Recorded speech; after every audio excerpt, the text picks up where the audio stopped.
Olá, boa tarde. Hoje, 3 de julho de 2019, quarta-feira.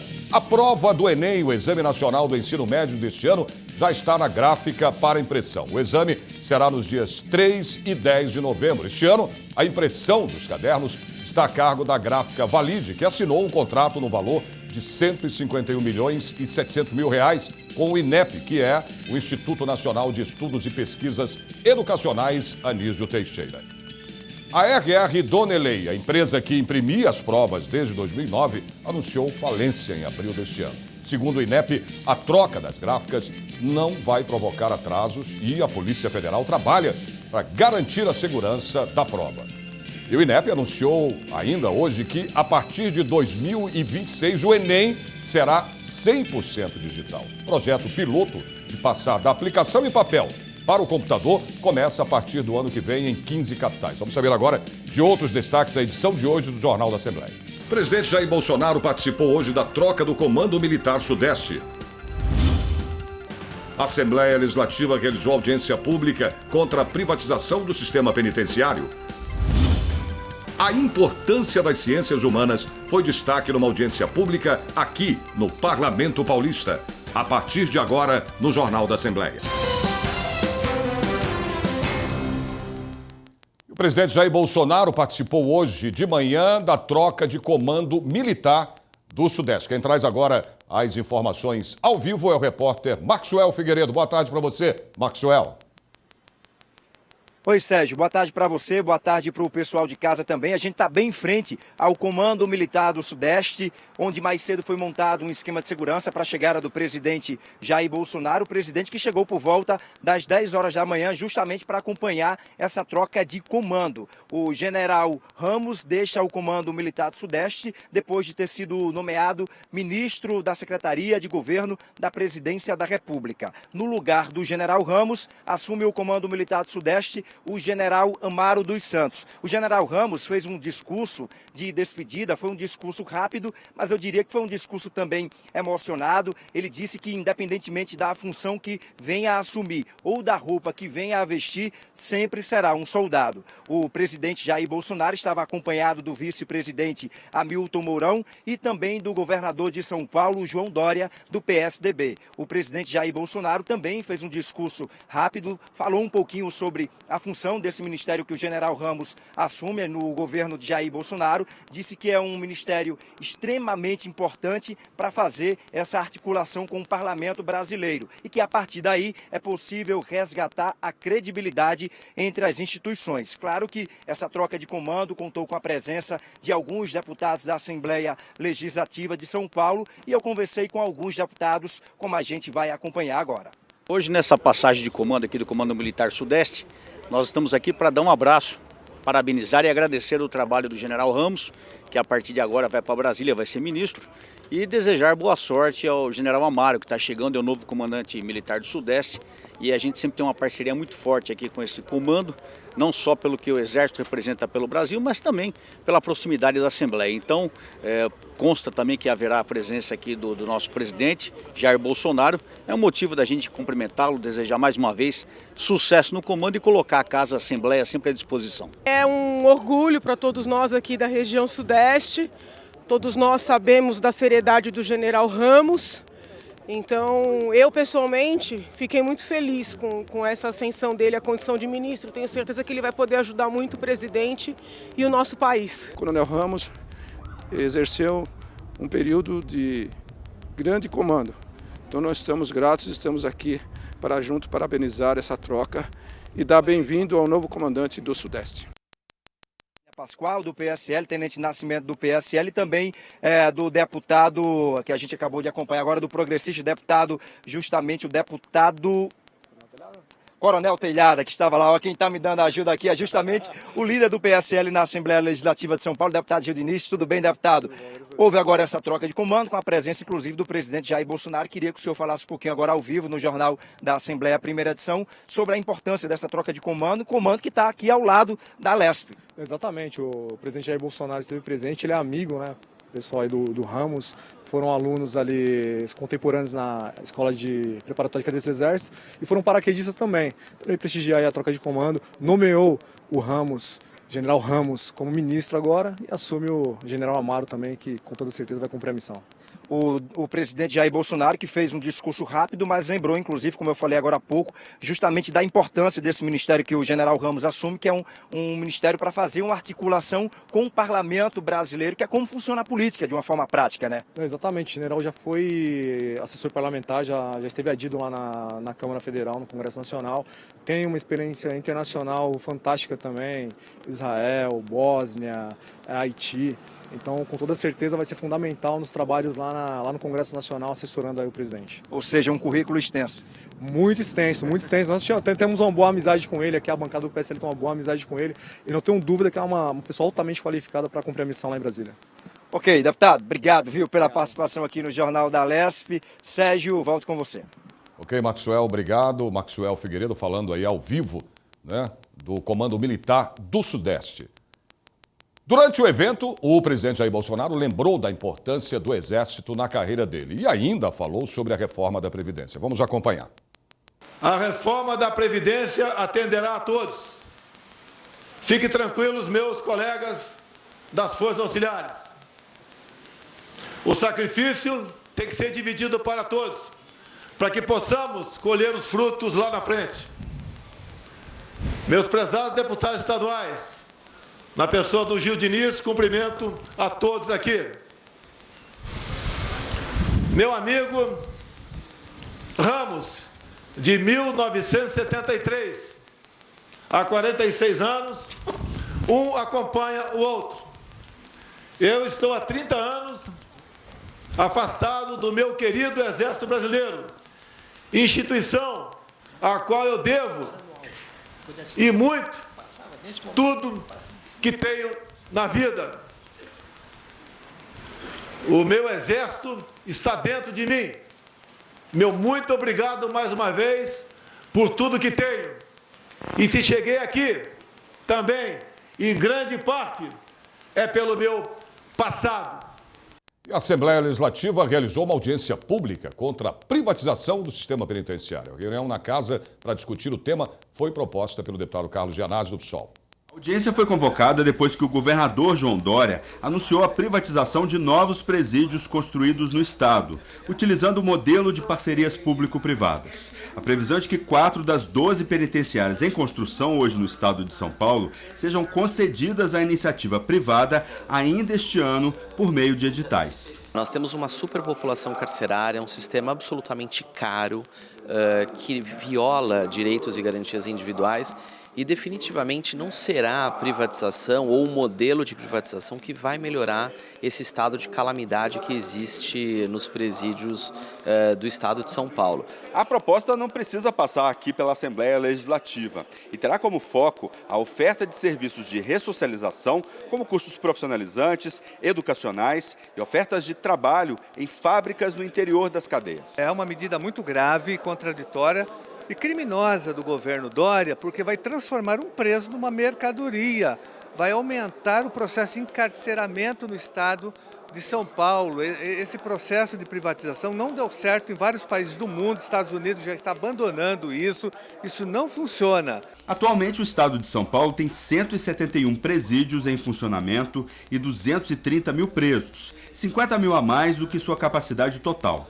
Além das 4 penitenciárias, há a previsão de que outros 3 complexos sigam o mesmo modelo de privatizações. As parcerias têm como referência o presídio de Ribeirão das Neves, em Minas Gerais, e o sistema penitenciário americano. Ela toda se baseia na transferência da custódia dos presos para empresas de segurança patrimonial, que estão acostumados a cuidar de coisas.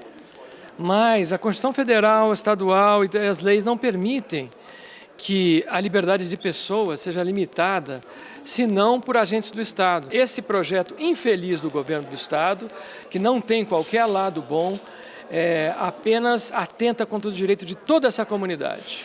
Em 2015, a CPI do sistema carcerário na Câmara dos Deputados, em Brasília, apurou que o custo de uma pessoa presa para o poder público estadual variava entre R$ 2 e R$ 3 mil por mês. Em unidades com algum nível de participação privada, o custo subia para cerca de R$ 4 mil.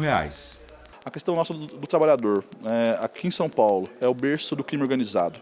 O nosso maior receio, sim, Se o Estado se dobrou em 2006, né, para o PCC, se ele também agora não vai poder comprar e poder administrar ainda mais essas empresas. Privatizar esse sistema, ainda que seja inspirado em modelo de outros estados de privatização, mostra que não vai baratear o custo do sistema, mostra que não vai trazer eficácia para o cumprimento das penas, não vai trazer sequer um norte de ressocialização que deveria ser a atenção do governo do estado de São Paulo.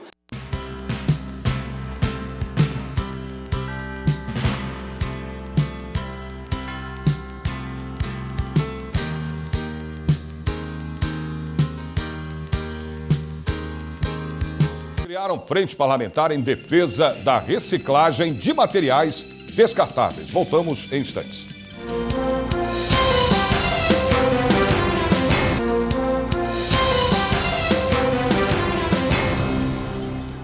Deputados criaram uma frente parlamentar em defesa da cadeia produtiva da reciclagem de materiais descartáveis. O primeiro resultado concreto da frente foi gerar mudanças no comportamento da própria Assembleia. Veja agora na reportagem do Marcos Boemerade. Sabe quando um filme da vida passa pela nossa cabeça em determinados momentos da vida? Pois é, toda essa emoção aí é de quem um dia, antes de se tornar parlamentar, viveu todas as dificuldades de um catador de lixo. Tive a oportunidade de mudar de ramo, porém é impossível você viver na reciclagem, a reciclagem jamais sai, porque isso vira cultura. Muda a sua cultura, a sua forma de pensar no trato dos resíduos, na sua casa, na rua, você por onde anda, qualquer coisa que você enxerga, você entende que aquilo pode ser transformado em uma outra coisa e não ser descartado. Não existe nada descartado. Existem coisas que você pode transformar, existem reciclados e não descartáveis. O auditório Paulo Kobayashi estava repleto de catadores, representantes de associações, cooperativas, empresários, prefeitos e parlamentares. O setor ainda tem muito para crescer. Para se ter uma ideia da importância de todo esse pessoal que faz parte da cadeia produtiva da reciclagem, apenas 3% dos 80 milhões de toneladas de resíduos sólidos produzidos por ano no Brasil são reciclados. Só 18% da população tem acesso à coleta seletiva de lixo. A gente precisa aprofundar políticas públicas que possibilitam as pessoas ter coleta, mas que a gente também consiga inserir mais reciclagem. O caminho da reciclagem passa obrigatoriamente pelas mãos desses importantes catadores. Aqui em São Paulo eles já são 65 mil, 20 mil só na capital. E cada um deles retira de 3 a 4 toneladas por mês de lixos recicláveis. A maioria dos catadores hoje, eles pegam o PET, prensam e vendem. Só prensar e vender, ele fica um pouco, isso não vale muito, vai vender a R$1, R$2, R$2,50 o quilo. Se ele transforma, põe uma tecnologia, uma rosca, e transforma isso no flake, ele pode vender a R$5 a R$6 o quilo. Então ele agregou muito, ele já beneficiou, já passou por um processo de beneficiamento. No elo da cadeia da reciclagem, o catador de material reciclável tem que estar no topo da cadeia, porque a execução primária desse serviço passa necessariamente pela mão dos catadores. Literalmente estamos jogando dinheiro na lata de lixo, já que 95% dos resíduos sólidos podem ser reciclados, mas não é o que acontece.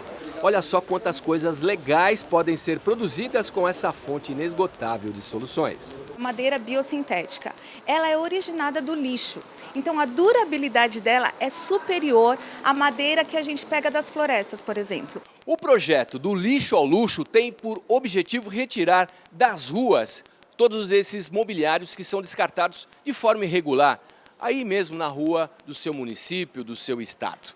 E vão parar exatamente no Instituto Liceu de Móveis e Ofícios, que fica no município de Itapevi, na Grande São Paulo. Qual é o objetivo desta obra social? Bom, em primeiro lugar, nós retiramos esse material por conta própria das ruas e das vias, evitando assim casos de enchente e de alagamento, porque os colchões, dejetos imobiliários em geral, são os principais agentes que causam esses efeitos. Uma outra frente que a gente bate também é a espuma de poliuretano, que muito pouco se fala. Nós retiramos esse material, reutilizamos ele na formação de novos profissionais de tapeçaria e restauro. Deputado Gimaci Santos do PRB recepcionou os parlamentares federais e participou do encontro no Parlamento Paulista. E já tem uma sugestão para ações que valorizem a reciclagem. A implantar aqui um ponto de coleta seletiva aqui na Lesp, que eu acho que vai ser muito importante para divulgar essa frente, divulgar mais ainda a necessidade da reciclagem, que não é somente um meio de sobrevivência desses catadores, mas que é importante para o nosso país, para o Estado e para o país hoje, a reciclagem, né? Nós cuidamos, fazemos isso, nós estaremos cuidando do meio ambiente e protegendo até mesmo o nosso futuro. A importância das ciências humanas foi destaque numa audiência pública aqui no Parlamento Paulista. A iniciativa partiu do deputado Carlos Gianazzi do PSOL, que recebeu representantes de várias associações. A mesa redonda foi no plenário Dom Pedro I. A indignação diante da possível medida do governo federal às instituições de ensino com corte de verbas e discursos contra as áreas de humanas era geral. Diante desse ataque, dessa ameaça de exílio, mais uma vez, da filosofia, como aconteceu na época da ditadura, nós nos organizamos, a nossa associação está organizada em mais de 35 regiões de São Paulo.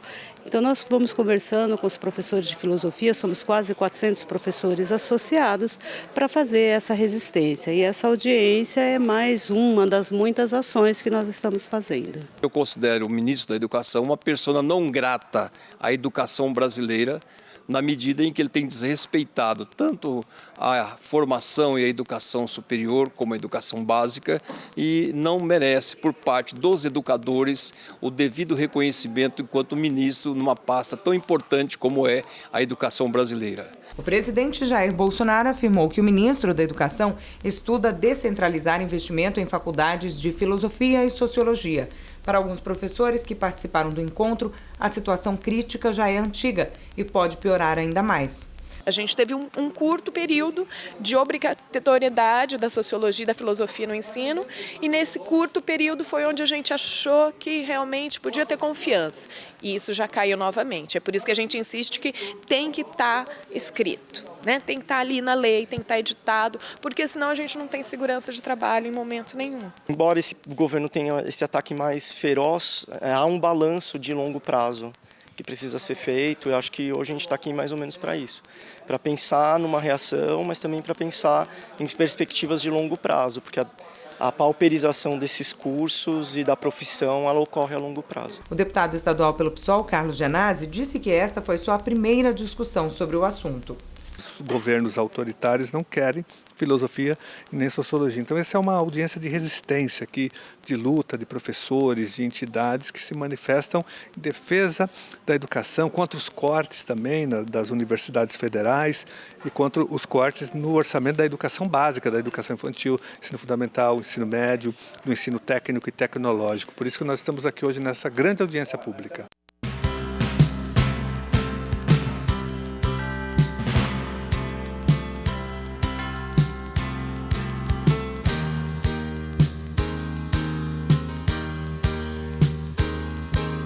Parlamentares discutem a situação da população negra no Brasil.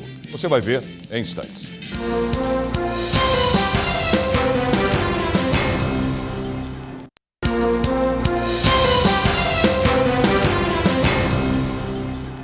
Os preços de imóveis subiram abaixo da inflação no primeiro semestre.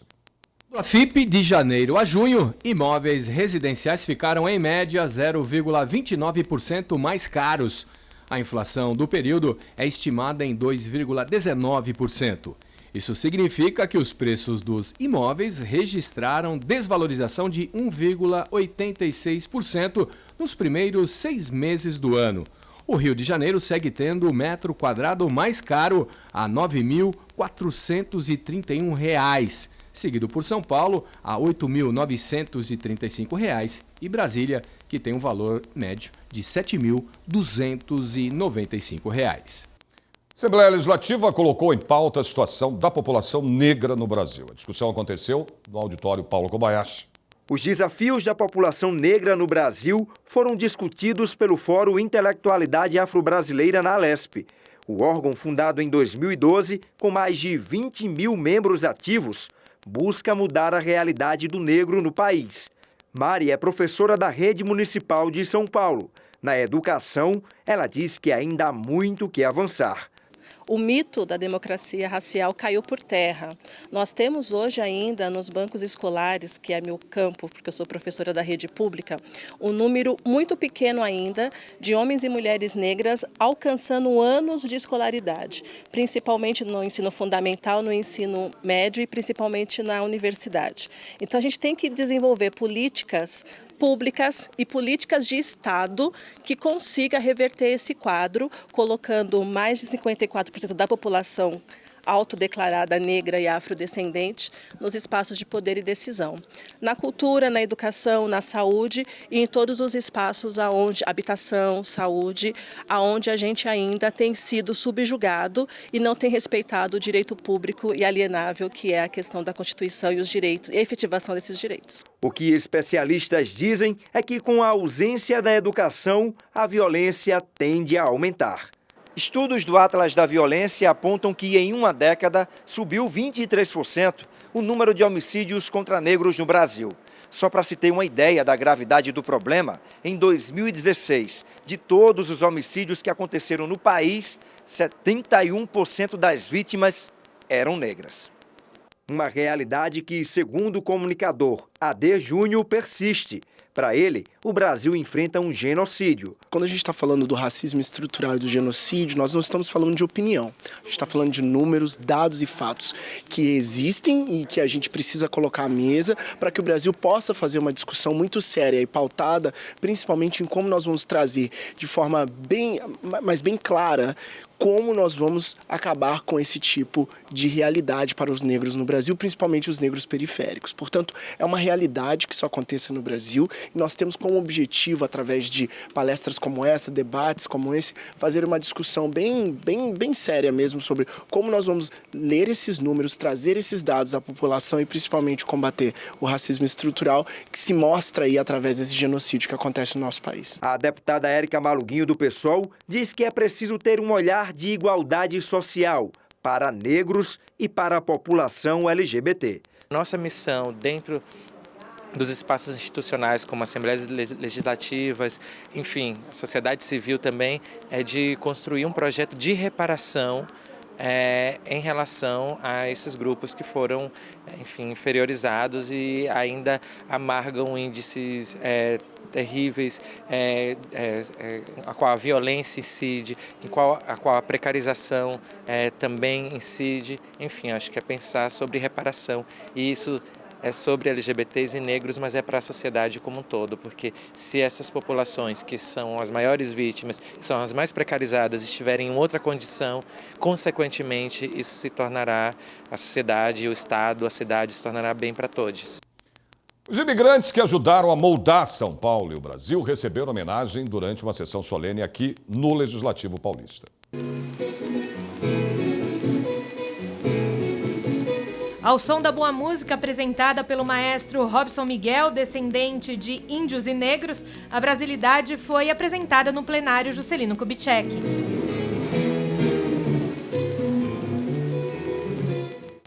Reconhecer a construção do Brasil. Esse foi o objetivo da sessão solene na Assembleia Legislativa em homenagem ao Dia da Imigração no Brasil, que é comemorado no dia 25 de junho. Representantes de diversas comunidades receberam medalhas de honra ao mérito. O deputado Jorge do Carmo, do PT, presidiu a mesa. Para mim foi, além de ter sido uma honra, foi também uma questão cultural, de aprender as culturas, de ver a diversidade de culturas que o nosso país tem, fruto dos imigrantes que aqui estão.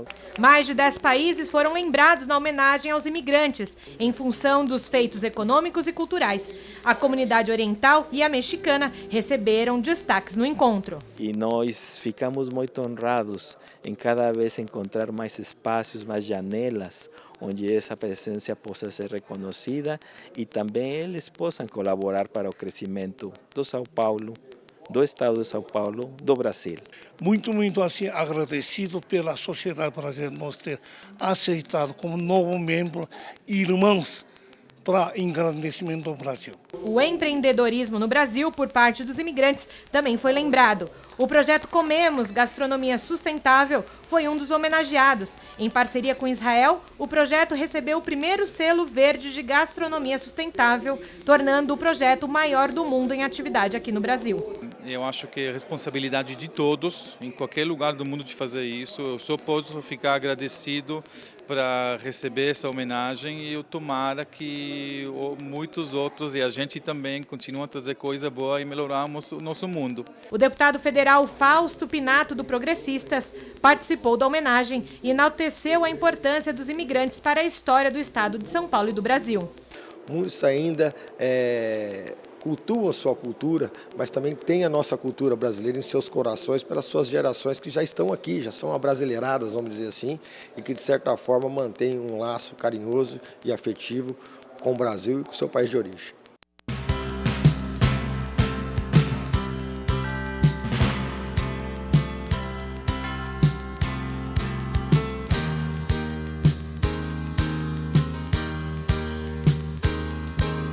O Jornal da Assembleia desta quarta-feira termina aqui. Você pode acompanhar a edição de hoje do Jornal no YouTube. A gente se vê de novo amanhã a partir do meio-dia. Até lá e ótima tarde para você.